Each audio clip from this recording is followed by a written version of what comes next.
Supreme court का एक बड़ा फैसला आया है और यह जो फैसला है यह प्रॉपर्टी के म्यूटेशन को लेकर है। प्रॉपर्टी का जो दाखिल खारिज है उसको लेकर है। अगर आपकी जो जमीन है, आप अपनी जमीन का अगर रसीद नहीं कटा रहे हैं उसको लेकर है। ये फैसला अगर आपका जमीन का जमाबंदी कायम है उसको लेकर है। आखिर क्या हुआ सुप्रीम कोर्ट में, किस प्रकार का आदेश दिया गया है, इसको समझना बेहद जरूरी है। देखें, ये जो जमीन का टुकड़ा है इसको अगर आप वेरीफाई करेंगे, अपने नक्शे में देखेंगे तो इसमें जो है एक प्लॉट नंबर दर्ज होगा। मान लेते 125 नंबर जो है आपको नक्शे में दिखा। आप जिस क्षेत्र से बिलोंग करते हैं, जब उसका इंफॉर्मेशन आप देखने जाएंगे तो ये 125 नंबर का प्लॉट जो है हो सकता है कि रमेश गुप्ता के नाम से दर्ज है। ठीक है, अब रमेश जो गुप्ता है यहाँ पर इनका ये प्लॉट होगा। इसका मतलब यही होता है, साफ जाहिर होता है कि ये रमेश गुप्ता का प्लॉट है। यानी जब आप इसका इंफॉर्मेशन निकालने गए तो ये प्लॉट आपको वर्तमान में दिख रहा है रमेश गुप्ता के नाम से। तो रमेश गुप्ता के पास क्या अधिकार है? रमेश गुप्ता के पास ये अधिकार है कि ये जो है यानी इस प्लॉट को बेच सकता है। हम कहेंगे कि आप इंफॉर्मेशन निकाले और ये आपको रमेश गुप्ता के नाम से जो है प्लॉट दिखाया भी, लेकिन मैं आपको कहूं कि रमेश गुप्ता इस संपत्ति के मालिक नहीं है। तो आप कहेंगे मैंने तो इंफॉर्मेशन निकाला है, मैंने तो सारा डिटेल देखा है, सारा कुछ रमेश गुप्ता के नाम से है, फिर रमेश गुप्ता मालिक क्यों नहीं है? तो इसी को लेकर सुप्रीम कोर्ट का ये बड़ा फैसला आया है, बड़ा आदेश आया है और ये आपको जानना समझना बेहद जरूरी है। अगर आप नहीं जान रहे हैं तो आज जरूर जानिए।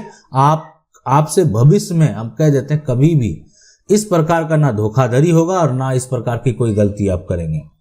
देखें, अक्सर लोग करते क्या है कि अगर जमीन को जो है खरीदते हैं, मान लेते हैं क्या करते हैं, जमीन को खरीदते हैं तो उसके बाद उसका कराते हैं म्यूटेशन।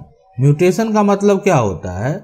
म्यूटेशन का मतलब ये होता है कि आप जो खरीदते हैं उसका जो आप रजिस्ट्री करवाए यानी सेल डीड आपके पास है, उस सेल डीड को लेकर आप जाते हैं यहाँ पर जहाँ पर रेवेन्यू रिकॉर्ड होता है वहां पर क्या कराते हैं, अपना नाम दर्ज कराते हैं। तो ये नाम दर्ज जब आपका हो जाता है तो आप इस तरह से सरकार को टैक्स पे करने लगते हैं, मतलब सरकार को आप कर देना शुरू कर देते हैं। ठीक है, और उसके बाद यानी सबसे बड़ी बात है कि आप क्या करते हैं, सबसे बड़ा मेन डॉक्यूमेंट आपका कौन सा डॉक्यूमेंट है? मेन डॉक्यूमेंट आपका ये डॉक्यूमेंट है कि आपके पास ये सेल डीड है। यानी जमीन पर अगर देखा जाए तो ये जो आपके पास सेल डीड है, उस सेल डीड से जमीन पर मालिकाना हक का जो निर्णय है, जो फैसला है, वो यहाँ पर होगा। तो अब यहाँ पर जो सवाल होता है कि आखिर जिसके पास सेल डीड है और किसी के पास जो रेवेन्यू रिकॉर्ड में नाम दर्ज है, तो कौन सा जो डॉक्यूमेंट है वो सही माना जाएगा? तो मैं आपको बता दूं कि इस तरह का जो विवाद है इसमें क्या हल निकलता है।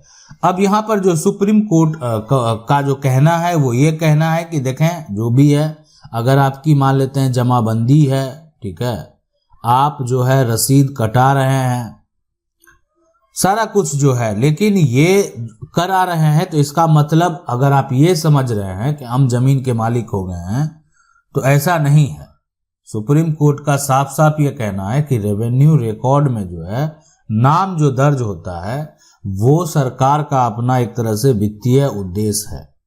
ठीक है, मतलब ये है कि सरकार जो है अपना राजस्व कलेक्शन करना चाहती है। जो भूमि का आप कह सकते हैं भू राजस्व जो होता है ना, वो सरकार जो है अपना कलेक्ट करना चाहती है। तो सिर्फ जो है भू राजस्व का डॉक्यूमेंट आपके पास आ गया, आप ठीक है टैक्स दे रहे हैं सरकार को, तो भू राजस्व का सिर्फ डॉक्यूमेंट लेकर अगर आप ये सोच रहे हैं कि मालिकाना हक का दावा कर लेंगे तो ये गलत होगा। ये कहीं नहीं हो सकता है, इसलिए कि रेवेन्यू रिकॉर्ड में एंट्री जो होगा वो सिर्फ वित्तीय उद्देश्य के लिए होगा।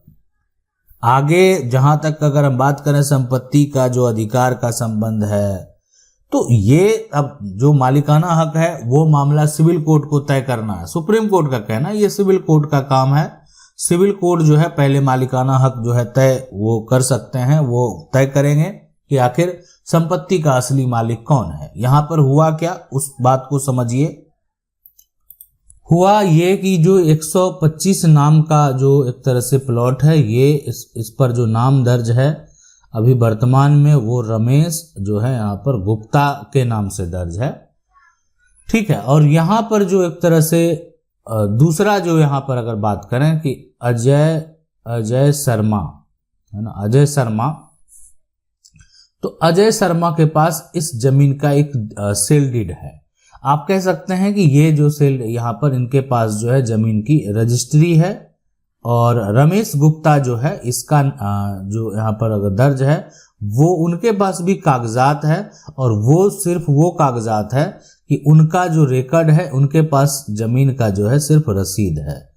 ठीक है, यानी कह सकते हैं रसीद है, यानी ये जो रेवेन्यू रिकॉर्ड एक तरह से रिकॉर्ड है वहां पर उनका नाम दर्ज है। किनका नाम दर्ज है? रमेश गुप्ता का। लेकिन यहां पर बात करें कि इसको जब अगर आप देखेंगे जिनके पास सेल डीड है वो अजय शर्मा है।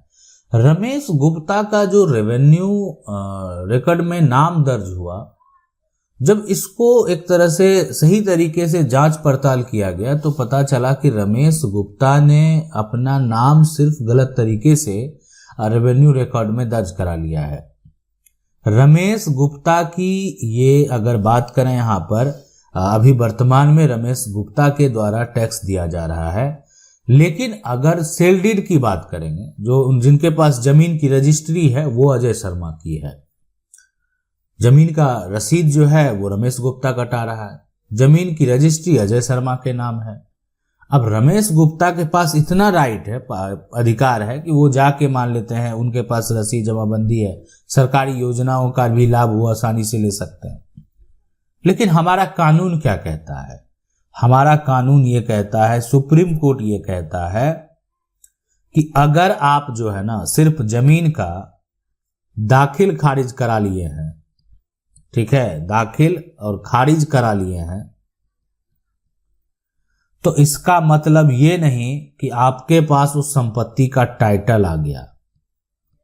आपके पास संपत्ति का टाइटल तभी होगा जब आपके पास जमीन का मान लेते हैं कोई किसी प्रकार का वसीयत होगा, जमीन का कोई भी मान लेते हैं गिफ्ट यहां पर डीड होगा, जमीन की हो सकती है कोई रजिस्ट्री होगी, जमीन का अगर कोई खतियान होगा, तो ये सभी दस्तावेज अगर आपके पास रहेंगे तभी आपको जो है कानूनी तौर पर जो है मालिकाना हक मिलेगा। यानी अब ये कौन तय करेगा आपका मालिकाना हक है कि नहीं है, वो कौन तय करेगा?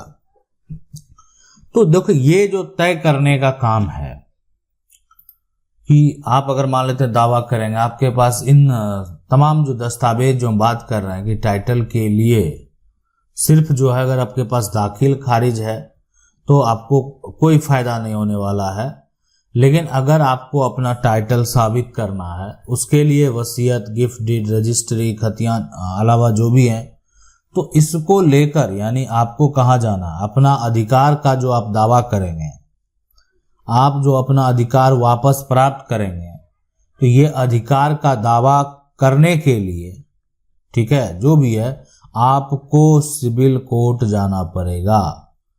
सिविल कोर्ट अगर आप जाएंगे तभी आप इस अधिकार का दावा जो है कर सकते हैं। अब है कि मान लेते हैं कि जो भी सिविल कोर्ट का फैसला होता है, सिविल कोर्ट का जो भी आदेश होता है, वो आदेश इस जो इनके पास सेल डीड है उसको देखते हुए होगा। अब इनसे भी जवाब मांगा जाएगा कि आखिर रेवेन्यू रिकॉर्ड में आपका नाम दर्ज कैसे हुआ। अगर गलत तरीके से आपने दर्ज किया है या आप करवाए हैं तो आपके ऊपर कार्रवाई भी हो सकती है। इसलिए कि जो सुप्रीम कोर्ट का फैसला है उसमें साफ साफ ये कहा गया कि ये रेवेन्यू रिकॉर्ड में नाम तभी दर्ज होते हैं जब आपके पास इसके बिफोर के डॉक्यूमेंट यानी प्रूफ के तौर पे होते हैं, जिसको दिखाकर आप अपना कानूनी तौर पर दावा पेश कर सकते। ठीक है, कहने का मतलब ये है यानी जो ये डॉक्यूमेंट आप देख रहे हैं, इस डॉक्यूमेंट को दिखाकर जो है कानूनी तौर पर दावा अगर पेश करने की बात है, ठीक है, तो ये डॉक्यूमेंट तभी आपको मिलेगा, ये आप रेवेन्यू रिकॉर्ड में यानी आप रसीद आप तभी प्राप्त कर पाएंगे जब आप मान लेते हैं किसी वसीयत के आधार पर आप चैलेंज किए, किसी खतियान के हिसाब से आपने चैलेंज किया, या आपका जो किसी प्रकार की रजिस्ट्री है उसके हिसाब से आपने आवेदन किया और अपना म्यूटेशन करवा लिया, उसके बाद आपको ये रसीद प्राप्त हुआ। तो ये जो है इन सभी दस्तावेज के अलावा मान लेते हैं कि अगर आपके पास ठीक है गिफ्ट डीड ही है, ठीक है गिफ्ट डीड ही है, तो उसके देखते हुए जो है यहाँ पर आप दावा आपने पेश किया है। तो ये सभी दस्तावेज को जो है देखने के बाद है ना, सभी दस्तावेज जो है जब आप देखेंगे आपके पास रहेगा तभी आपका रेवेन्यू रिकॉर्ड में नाम दर्ज हो सकता है। अन्यथा अगर किसी का नाम दर्ज हो गया है और ये समझ रहे हैं कि वो मालिक है तो ये ना समझें। मतलब अगर आप रसीद कटा भी लिए हैं, आपका म्यूटेशन हो भी गया है, आपका दाखिल खारिज हो भी गया है, तो अगर आप ये सोच रहे हैं कि आप संपत्ति के मालिक बन गए तो ये कतई नहीं होगा। यानी उससे प्रीवियस इंफॉर्मेशन आपके पास मौजूद होना चाहिए। उससे प्रीवियस का इंफॉर्मेशन सिर्फ आपके पास नहीं, जो एक तरह से गवर्नमेंट का कार्यालय है, निबंधन कार्यालय हो या अभिलेख विभाग हो, वहां पर भी ये दर्ज होने चाहिए। आशा करते हैं वीडियो अच्छा लगा होगा। वीडियो को लाइक जरूर कर दें। चैनल को पहली बार देख रहे हैं सब्सक्राइब करके जो बेल आइकन है उसको जरूर दबा लें। मिलते हैं अगले वीडियो में, तब तक के लिए जय हिंद।